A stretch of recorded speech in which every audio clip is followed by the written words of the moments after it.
Welcome, viewers, to Bodhi Unified Flow. Here we simplify complexity and amplify performance. I'm thrilled to have you with us today because we are diving into an absolute game changer of an explainer. We're unpacking Wallace Hopp and Mark Spearman's legendary text, Factory Physics, specifically zooming in on Part 4, Labor Capacity and Shop Floor Logistics. Welcome, viewers, to Bodhi Unified Flow. Here we simplify complexity and amplify performance. If you're an operations manager, an engineering student, or honestly just someone who is utterly obsessed with how things are built, you are intimately familiar with the sheer agony of a bottleneck. And what do? We almost always blame the machines. But today, we're stripping away all those empty industry buzzwords. We are going to look at the actual physics, the undeniable scientific laws that prove your machinery might not be the culprit at all. We're essentially going on a detective hunt to find the true constraints hiding on your shop floor. So here's our game plan for this explainer. 1. Introduction and learning objectives. 2. The labor capacity law. 3. Flexibility and cross-trained labor. 4. Push versus pull systems. 5. Shop floor logistics using CONWIP. And finally, 6. A summary and our references.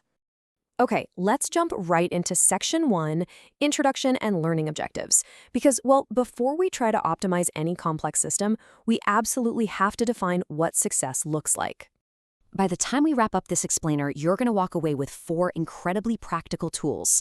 First off, you'll see exactly how human labor, not your shiny equipment, is often the hidden constraint holding you back. Second, you're going to know how to actually apply the law of labor capacity. Third, we are going to completely demystify the scientific difference between push and pull systems. And fourth, you'll know how to implement CONWIP Logistics to really supercharge your throughput. Let's get into it. Moving to Section 2, the labor capacity law. When we think of modern factories, we instantly picture these massive, relentless machines and endless automated belts. But what actually happens when human beings become your hard limit? Hopp and Spearman give us a phenomenally precise mathematical definition for this exact situation. It's called the law of labor capacity.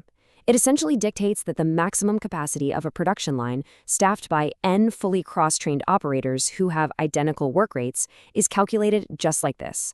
Maximum throughput equals n divided by T0. Now, the real beauty of this equation is how remarkably simple it is. Tmax is your absolute maximum throughput, literally the highest ceiling of what your facility can pump out. N represents your total number of fully cross-trained operators.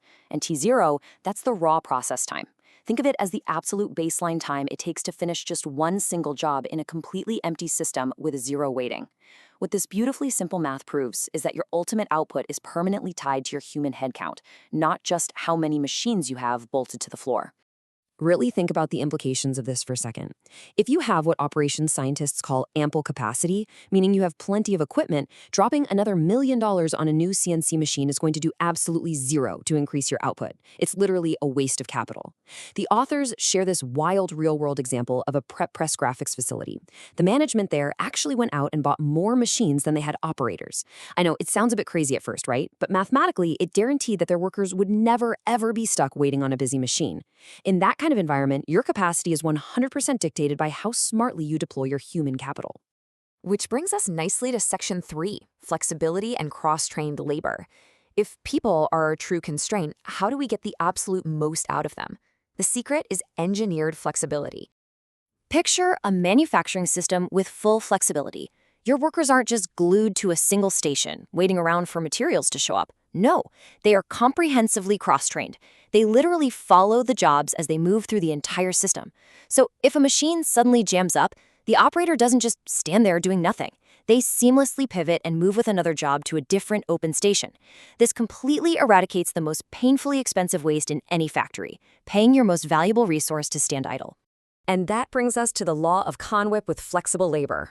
Imagine a setup where you maintain a constant amount of work in process. That's CONWIP. You've got N identical workers and W jobs.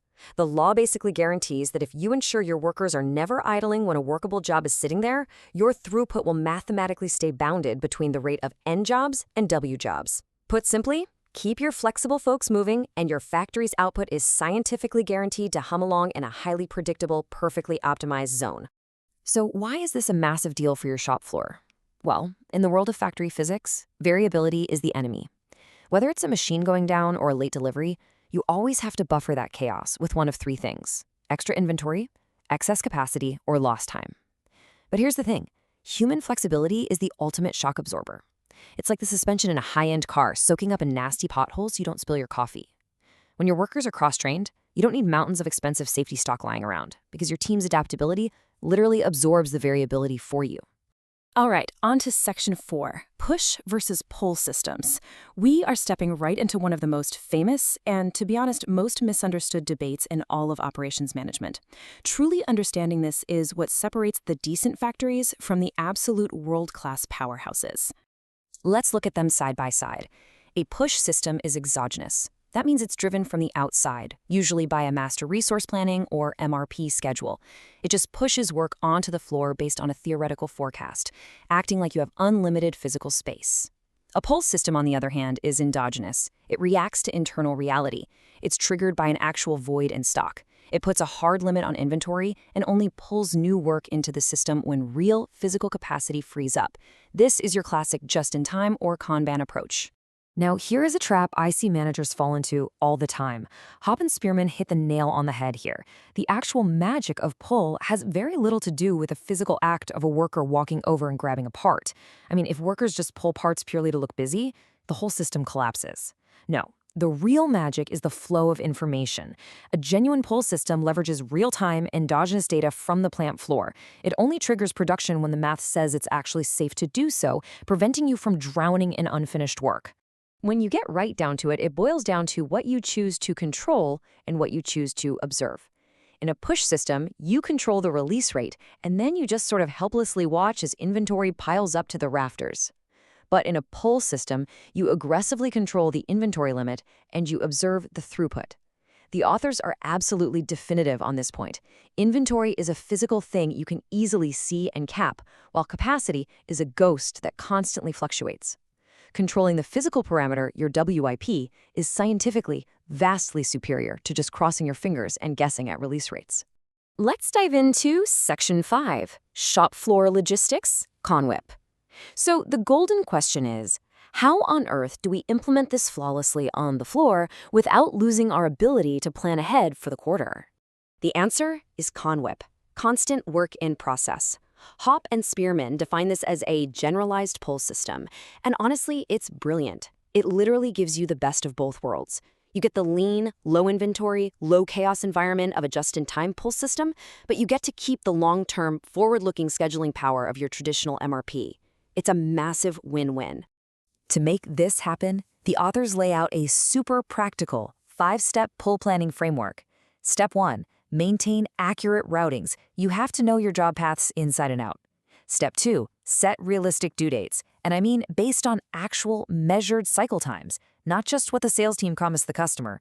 Step 3, let CONWIP pull the releases.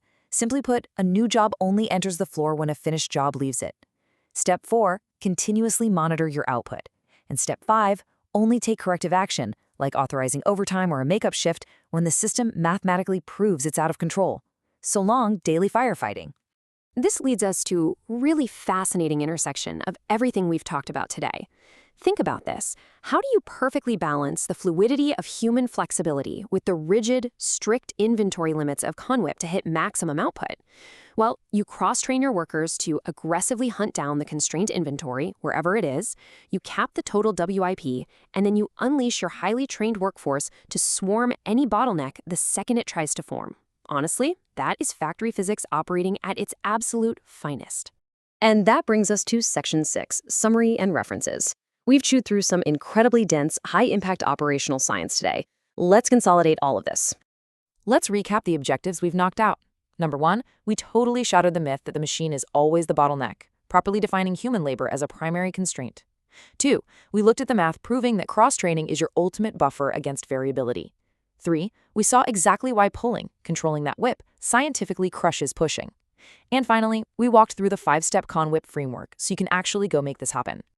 Now, everything we've unpacked today is deeply grounded in rigorous academic science. Our frameworks and equations come directly from the 3rd edition of Factory Physics by Wallace J. Hopp and Mark L. Spearman, published by Waveland Press.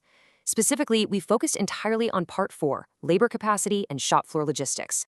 Before we wrap up, I want to leave you with one final provocative question. We now know, scientifically, for a fact, that combining flexible, cross-trained workers with strict limits on your work in process will absolutely destroy the chaos that's eating your profit margins. So, what is actually stopping your shop floor from beginning that transformation today? Thank you so much for joining me on Bodhi Unified Flow. Keep simplifying complexity, keep amplifying performance, and I'll see you in the next explainer.